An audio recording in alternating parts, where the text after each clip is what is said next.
সালাম দিয়ে শুরু করুন। আসসালামু আলাইকুম ওয়া রাহমাতুল্লাহি ওয়া বারাকাতুহু।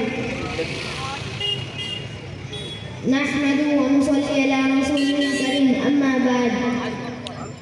আউযু বিল্লাহি মিনাশ শাইতানির রাজীম। বিসমিল্লাহির রাহমানির রাহিম।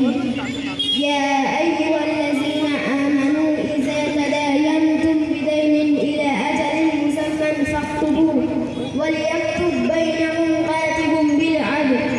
وقال النبي صلى الله عليه وسلم يغفر للشهيد كل ذنب إلا الدين أو كما قال عليه الصلاة والسلام।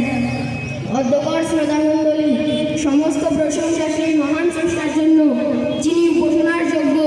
তারপরে দরুদ ও সালাম জানাবে রাসূল সাল্লাল্লাহু আলাইহি সাল্লামের পরে, যিনি বিশ্ববাসীর জন্য অনুপম।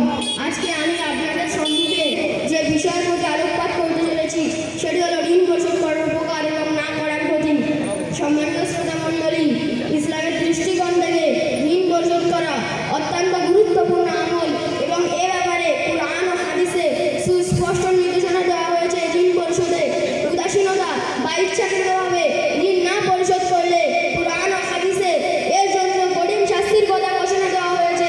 কুরআনে সূরা বাকারা আয়াত নম্বর 282 আল্লাহ তাআলা বলেন, ইয়া আইয়ুহাল্লাযীনা আমানু ইযা তাদায়ানতুম বিদাইনিন ইলা আজালিন মুসাম্মান ফাকতুবু। অর্থাৎ হে মুমিনগণ, তোমরা যখন পরস্পর নির্দিষ্ট সময়ের জন্য ঋণের আদান প্রদান করো তখন তা লিখে নাও। সম্মানীয় শ্রোতামণ্ডলী, উক্ত আয়াতে ঋণ সংক্রান্ত লেনদেনের বিষয়ে সুস্পষ্ট নির্দেশনা দেওয়া হয়েছে। এখানে ঋণ নেওয়ার সময় তা লিখে রাখার কথা বলা হয়েছে, যাতে পরবর্তীতে কোনো ধরনের বিভ্রান্তি বা ভুল বোঝাবুঝি না হয়।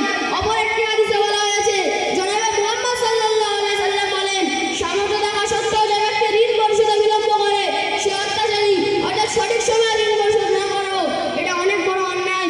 অপর একটি আয়াতে আল্লাহ তাআলা বলেন, ইয়া আইয়ুহাল্লাযীনা আমানু আউফু বিল উকুদ। অর্থাৎ হে ঈমানদারগণ, তোমরা অঙ্গীকার পূর্ণ করো। আর আমরা জানি ঋণ একটি নির্ধারিত সময়ের জন্য আদায়ের অঙ্গীকার করা হয়েছে, তাই ঋণ পরিশোধ করাও এক ধরনের অঙ্গীকার পূর্ণ করা। সুতরাং ঋণ পরিশোধ না করলে এটি অঙ্গীকার ভঙ্গের ন্যায় গুনাহ হবে। প্রিয়